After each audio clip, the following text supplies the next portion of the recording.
Exercise 8.2 class 10th करने से पहले हमें कुछ वैल्यूज़, कुछ मान त्रिकोणमितीय अनुपातों के, ट्रिग्नोमेट्रिक रेशियोज के याद होने चाहिए। जैसे अगर साइन 0 डिग्री है तो उसकी वैल्यू 0 होगी। अगर साइन 30 डिग्री है तो वैल्यू 1/2 होगी। अगर साइन 45 डिग्री है तो वैल्यू 1/√2 होगी। अगर साइन 60 है तो वैल्यू √3/2 होगी। अगर साइन 90 है तो वैल्यू होगी 1। इस तरह से कॉस, टेन, कोसिकेंट, सिकेंट और कॉट सभी जो 6 के 6 जो त्रिकोणमितीय अनुपात हैं, ट्रिग्नोमेट्रिक रेशियोज हैं, इनकी वैल्यूज़, इनके मान कम से कम 0, 30, 45, 60 और 90 डिग्री के हमें याद होने चाहिए। अब प्रश्न ये उठता है कि इतने सारी वैल्यूज़ याद कैसे रखनी है। आपको करना क्या है, आपको सिर्फ साइन वाली वैल्यूज़, ये वाला जो कॉलम है ये आपको याद रखना है, बाकी अपने आप आपको याद हो जाएगा। सिर्फ ये क्रम भी आप याद रखें, 0, 30, 45, 60 एंड 90। 0 साइन 0 तो 0 है, साइन 30 1/2 है। फिर ये वैल्यूज़ आपको साइन की पूरी याद रखनी है। फिर कॉस के लिए इसको उल्टा कर देना। आप देख रहे हैं कि यहाँ 1 है तो यहाँ 1 हो गया, फिर √3/2 है, और साइन 45 सेम है, 30 डिग्री 1/2 है, और 0 डिग्री 0 है। यानी पहली वाली जो लाइन है इस लाइन को उल्टा कर दिया है। अगर आपको पहले वाली साइन की लाइन अगर याद है तो कॉस के लिए आप इसको रिवर्स कर सकते हैं। आप देख रहे हैं 1, फिर √3/2 है, ये 1/√2 है, सेम है दोनों वैल्यू 45 की, ये सेम है 1/2 एंड 0। चलो ये दो लाइनें तो आपको याद होगी, आपने एक लाइन याद की, दूसरी आपको इसमें रिवर्स कर दी। अब टेन के लिए वास्तव में जो टेन है वो क्या है, हम जो टेन वास्तव में साइन और कॉस का अनुपात है।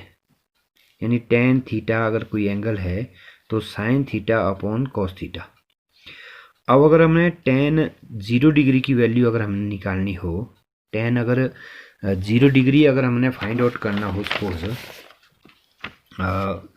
यहाँ हमने टेन 0 डिग्री अगर फाइंड आउट करना हो, टेन 0 डिग्री अगर फाइंड आउट करना हो तो ये हो जाएगा फॉर्मूले के अनुसार sine 0 degree upon cos 0 degree is equal to, sine 0 हमें ऑलरेडी याद है, साइन 0 इज 0, साइन 0 है 0 एंड कॉस 0 है 1। यानी टेन 0 डिग्री की वैल्यू आ गई 0/1 इज इक्वल टू 0। तो ये टेन की वैल्यू आ गई 0।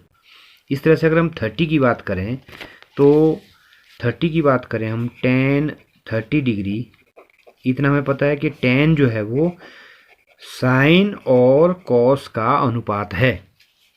Ten 30 degree sine 30 degree upon cos 30 degree is equal to, sine 30 degree हमें याद है 1/2, कॉस 30 डिग्री हमें याद है √3/2 इज इक्वल टू 1/2 इंटू, जब √3/2 को हम ऊपर ले जाएंगे 2/√3 हो गया, ये 2 से 2 कैंसिल हो गया, इज इक्वल टू 1/√3।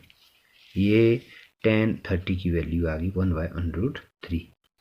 तो आपको अगर ये पहले वाली लाइन फिर से आपको बताएं कि अगर आपको ये पहले वाली लाइन अगर याद है तो कॉस के लिए इसको रिवर्स कर देना, और टेन के लिए आपने क्या करना, साइन अपॉन कॉस कर देना, साइन अपॉन कॉस। वैसे भी टेन, ये आपने याद रखना है कि टेन बराबर है साइन अपॉन कॉस, तो आपको टेन वाली लाइन भी याद होगी।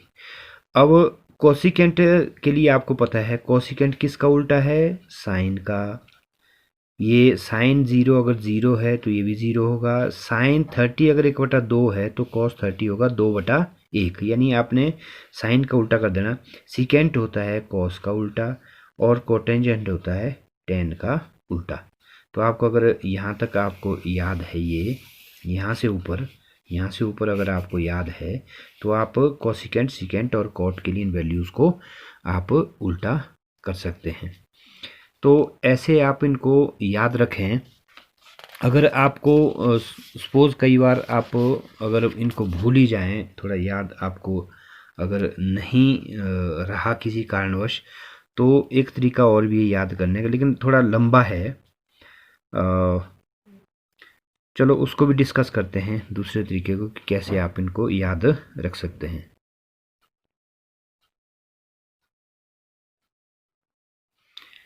अगर सपोज़ आपको कई बार भूल जाते हैं तो आप ऐसे 0, 30, 45, 60 और 90 लिखा, फिर यहाँ साइन के लिए 0, 1, 2, 3, 4 लिखा, फिर क्या करना, 4 से डिवाइड कर देना, यहाँ भी 4 से, 4 से सबको डिवाइड कर देना,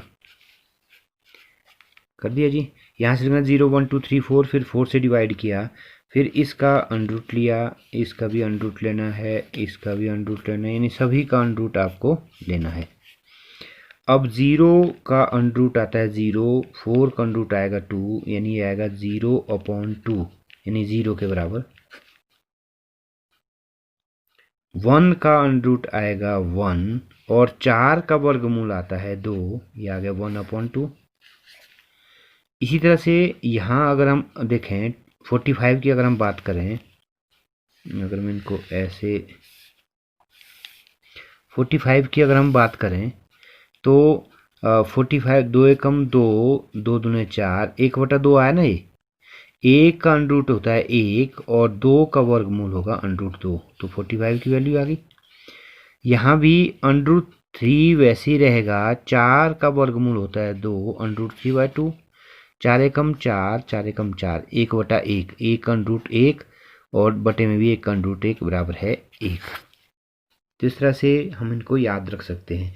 तो अगर हमें साइन की वैल्यू आ गई तो कॉस के लिए हम उल्टा कर देंगे, यहाँ 1 है 1, यहाँ √3/2 है √3/2, यहाँ 1/√2 है 1/√2, यहाँ 1/2 है 1/2, यहाँ 0 है 0, इसको रिवर्स कर देना है।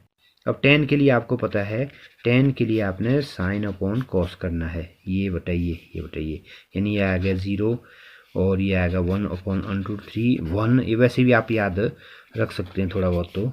और ये है अनडिफाइंड, परिभाषित नहीं है, अनडिफाइंड, क्योंकि यहाँ आएगा साइन अपॉन कॉस, क्या आएगा 1/0, तो 0 जो है हर, ये कभी भी संख्या डिफाइंड नहीं होती है, तो ये परिभाषित नहीं है। तो इस तरह से 8.2 का हम एक प्रश्न लेंगे और आपने उसमें वैल्यू भरना है और बड़े आराम से। आपको सबसे पहले ये वैल्यू आपको याद होनी चाहिए। अगर आपको ये वैल्यू याद नहीं है तो आप यहाँ से आगे इवन 9th जो चैप्टर है वो भी आप नहीं कर पाएंगे अगर आपको वैल्यू याद नहीं है। तो आपने याद करनी है। और वैसे भी आपकी किताब में सारणी 8.1 है, 8.1 एक टेबल दी है और उस टेबल में ये सारी वैल्यूज़ आपको दर्शाई गई हैं, वो याद करनी है। Thank you.